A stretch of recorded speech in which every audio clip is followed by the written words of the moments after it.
একাত্তরের অসমাপ্ত কাহিনী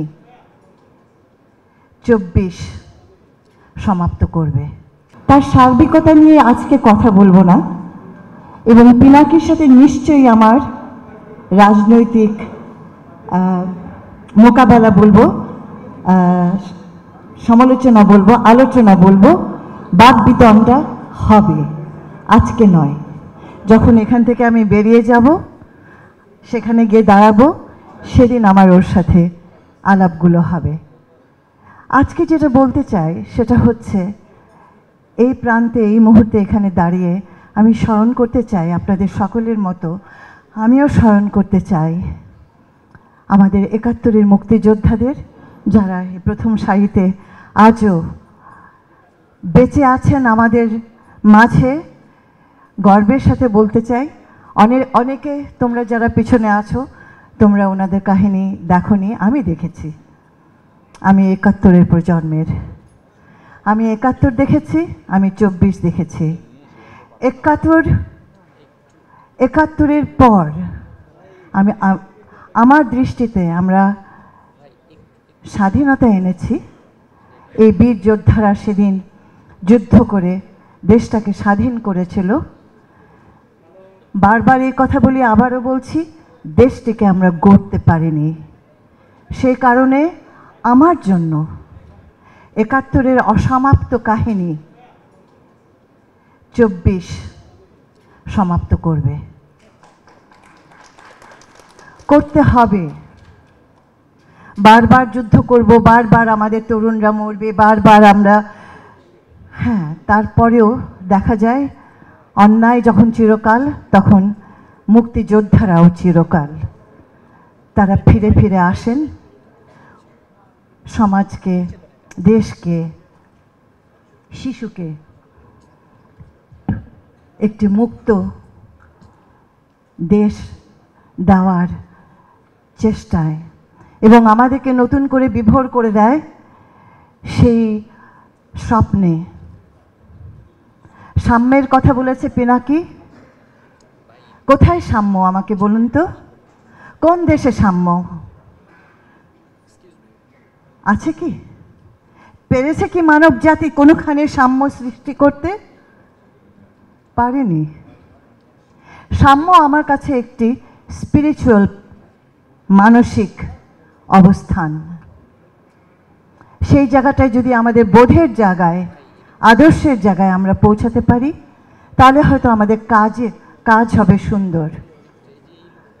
আমরা সাম্য সৃষ্টি করতে পারিনি।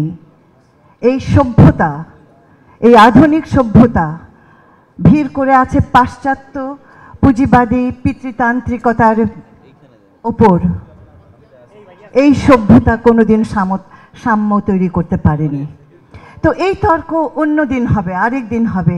আজকে শুধু আমি স্মরণ করতে চাই 24-কে, এবং 24-এর কারণে নতুন বাংলাদেশ গড়ার সকলের মতো আমিও স্বপ্ন দেখতে চাই। আরেকটু মুক্তির কাছে যেতে চাই, আরেকটু গণতন্ত্রের কাছে পৌঁছাতে চাই, এবং সেই লক্ষ্যে সকলে মিলে কাজ করব। বাংলা মিডিয়াকে, আমার এডিশনকে আমার অভিনন্দন। আমার তিনটা দাবি। নতুন দেশে নতুন মিডিয়া, তার ভিতরে ইলিয়াস যখন আছে, পিনাকি যখন আছে, সার্ভার ভাইরা যখন আছেন, সাহসের কোনো ঘাটতি হবে না বলে আমি বিশ্বাস করি। তবে একদিন তাদেরকে দেশে ফিরতে হবে, এবং এই সত্যের জন্য এখান থেকে লড়তে হবে। সাহস, সত্য, বস্তুনিষ্ঠ। আমার দেশের মিডিয়ার অনেক স্খলন ঘটে গেছে। সেই জায়গাটিতে আমি দাবি করছি, বাংলা এডিশন যেন নতুন মাইল ফলক স্থাপন করে। বস্তুনিষ্ঠ, যৌক্তিক, বৈজ্ঞানিক, বিশ্লেষণধর্মী তথ্য সাহসিকতার সাথে উপস্থাপন করা, যেন এই তরুণ সমাজ বোঝে যে জার্নালিজম একটি পবিত্র দায়িত্ব, এটা একটি আমানত, এটা জনগণের মুখপাত্র এবং জনগণের স্পিরিটকে তাকে ধারণ করতে হবে, এটা হচ্ছে আমার প্রথম দাবি। দ্বিতীয় কথা যেটা আমি বলতে চাই, ইয়েলো জার্নালিজম। এই বাংলা এডিশনের মধ্য দিয়ে অবসান ঘটুক, শুরু হোক ইয়েলো জার্নালিজমের অবসান। ইচ্ছে হলো কাউকে গাল দিলাম, ইচ্ছে হলো কাউকে অপবাদ দিয়ে দিলাম, ইচ্ছে হলো কোনো প্রমাণ ছাড়া একটি ভালো মানুষকে খারাপ বলে দিলাম, চলবে না। This is not good journalism, এটা চলবে না। এবং সেই জায়গাটাতে যার বিরুদ্ধে অভিযোগ আনছে তাকে আত্মপক্ষ সমর্পণ করার সুযোগ দেওয়া, যেটা আমি আমাদের জার্নালিস্টদের ভেতরে দেখি না। তাদের ইচ্ছে হলো অভিযোগ আনলো, কিন্তু যার বিরুদ্ধে অভিযোগ আনা হলো তাকে কিন্তু জায়গা দেওয়া হলো না তার ব্যাখ্যাটা উপস্থাপন করার। দিস ইজ ইয়েলো জার্নালিজম, এটা চলবে না, এটা অন্যায়। এই জায়গাটায় আমি চাইবো বাংলা এডিশন যেন নতুন মাইল ফলক স্থাপন করে। আর শেষ, ইতিহাস রক্ষার ক্ষেত্রে সত্য বিশ্লেষণধর্মী, সত্য আপেক্ষিক। তারপরেও বলছি, ইতিহাস যখন যুগের পর যুগ বিকৃত হয়, ফ্যাসিস্ট ফিলসফিতে পরিণত হয়, তখন 24 জন্মায়। ইতিহাসকে বিকৃত করা যাবে না, সেখানে ভারসাম্য রক্ষা করতে হবে। ভারসাম্য বলতে আমি বুঝছি যে যার যেটুকু পাওনা সেটা স্বীকার করতে হবে, যার যেটুকু সমাজে যাকে যার যেটুকু দেওয়ার সেটা দিতে হবে স্বীকৃতির মতো করে। স্বীকৃতি বলতে আমরা যেটা বুঝি।